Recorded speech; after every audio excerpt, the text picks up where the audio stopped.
Daniel 3:9. Ano va'amarin leNebuchadnezzar malka, malka la'alamin chayi. That brings us to Saluk Sof Pasuk. Let's go back to the beginning. This is a pa'al, perfect, third person masculine plural of the ayin, noon, hey, verbal root. So they answered.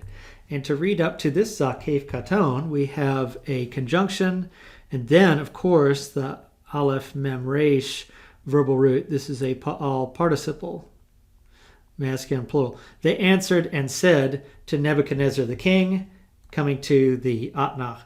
Now, we notice something here. Identical words right next to each other, but on the opposite sides of that Atnach.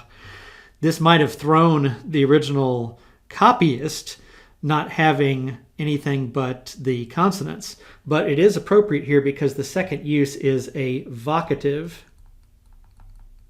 whereas this first use of Malkah has to do with King Nebuchadnezzar. And then so second line, live forever, where this is a pa'al imperative, masculine singular. These were the first words in biblical Aramaic of Daniel. We saw them in Daniel 2:4, O king, live forever. They're going to show up twice again in chapter 5 for Belshazzar, and twice again in chapter 6 with King Darius. So each king gets addressed this way twice. Now, just one thing about these two identical words placed together in the Greek translation of Theodotion, there's no confusion at all of having the same spelled word next to each other because, of course, in the Greek, this would be a dative spelling right here, and then this would be a vocative. But in biblical Aramaic, as in biblical Hebrew, there is not a spelling change there.